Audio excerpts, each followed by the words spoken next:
Gente amiga, informações importantes da Europa nesse início de semana. A primeira delas é a aprovação pelo parlamento da Hungria da entrada da Suécia na OTAN. A OTAN, a Organização do Tratado do Atlântico Norte, aliança militar que existe desde a década de 50, né, para fazer frente ao mundo comunista, ao mundo do Pacto de Varsóvia, da época que unia a União Soviética com os países satélites da União Soviética que adotavam o comunismo ali na década de 50. Pois bem, a Hungria não queria, na realidade quem não queria era o presidente da Hungria, Viktor Orbán. Ele não queria a Suécia dentro da OTAN. Por uma questão de que a gente não consegue compreender, que é muito difícil para o sul-americano entender as coisas que são mais de raiz da Europa, especialmente da questão do leste europeu. Mas o Viktor Orbán, ele tinha e tem ainda uma certa proximidade com Vladimir Putin.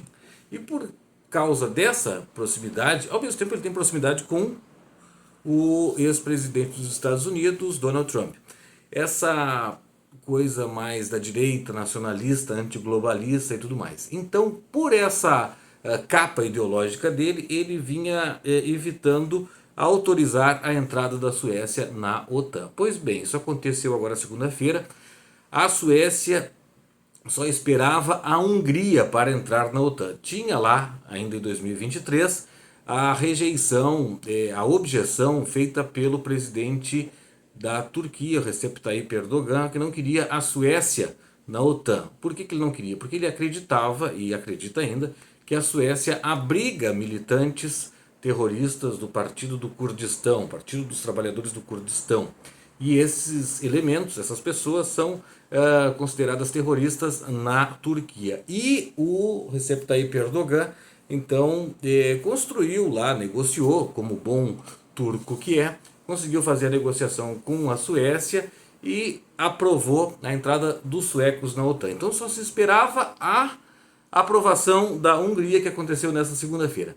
Então, desde a invasão da Rússia na Ucrânia, a Rússia invadiu a Ucrânia, invadiu parte do Nordeste, parte do leste da Ucrânia. Já tinha invadido a Crimeia em 2014. Então, desde 2014, a Rússia estava naquela porção da Crimeia ali, Sebastopol, da Ucrânia. Desde aquela invasão, em fevereiro de 2022, portanto agora estamos completando 2 anos de guerra da Rússia contra a Ucrânia, houve o pedido formal da Suécia e da Finlândia para fazerem parte da OTAN. A Finlândia teve o seu pedido aprovado. A Finlândia é o 31º país da Organização do Tratado do Atlântico Norte. E agora a Suécia. A Finlândia, vejam só, a Finlândia acrescentou a fronteira oeste da Rússia, lá noroeste da Rússia, praticamente 1.000 quilômetros de fronteira da Rússia com a OTAN. E era justamente esse o argumento que Vladimir Putin usou para invadir a Ucrânia. Ele foi em duas linhas, né? Primeiro ele dizia que queria desnazificar o nordeste e o leste da Ucrânia. Queria tirar lá nazistas ucranianos que estavam atormentando e atrapalhando e ameaçando a vida dos ucranianos russófonos, que falam russo lá naquela parte da Ucrânia. E a segunda parte, a segunda linha de argumentação dele para justificar a guerra, a invasão, é que a Ucrânia era a expansão da OTAN em direção ao leste, em direção às fronteiras da Rússia. Pois bem, a Ucrânia ainda não entrou na OTAN, provavelmente vai entrar, seja do tamanho que for, seja com o seu desenho das fronteiras lá de 1994, que incluíam a Crimeia, Donetsk, Luhansk, aqueles oblasts que estão sendo disputados ali pela Rússia, mesmo com uma outra conformação, quem sabe 80% do território ucraniano. Mas o que restar da Ucrânia ocidental, ela vai sim ser da OTAN. Então, a OTAN se expande com a Suécia e com a Finlândia e provavelmente no futuro próximo com a Ucrânia, seja a Ucrânia do tamanho que está hoje ou a Ucrânia diminuída em função do avanço, do possível, do provável, plausível avanço russo e consolidação desse avanço, dessa presença dos russos no Nordeste ucraniano. Então, esse é um dos fatores, um dos fatos muito importantes dessa segunda-feira. O outro é que se reuniram em Paris 20 países europeus, independentemente da OTAN, que a OTAN tem os Estados Unidos, tem a Islândia, tem o Canadá. Independentemente do guarda-chuva da OTAN, 20 países se reuniram nessa segunda-feira em Paris, a convite de Emmanuel Macron, presidente da França. E o que está saindo dessa reunião, né? Ela não terminou ainda, ela está andando e vai continuar ainda mesmo que cesse, né, que termine a reunião física, ali, o expediente, mas ainda vão continuar umas discussões. O que está saindo desse encontro lá em Paris? Está saindo a possibilidade de países da Europa enviarem soldados para o solo ucraniano para lutar contra os russos, para engrossar o esforço de guerra, o esforço de resistência de Volodymyr Zelensky contra os invasores russos. Então isso é importante porque dá um recado, a Europa dá um recado para Vladimir Putin que assim, a OTAN se fortalece, a OTAN cresce com mais dois países, né, Suécia e Finlândia, e os europeus de maneira geral não estão gostando do que está acontecendo, não estão gostando dessa guerra continuada, prejuízo econômico, prejuízo humano, uma diáspora ucraniana que vai para vários países da Europa, Polônia, Portugal, Espanha, Alemanha, a própria Bulgária, a própria Hungria recebendo, a Romênia está recebendo também refugiados ucranianos, pessoas que saem lá da Ucrânia por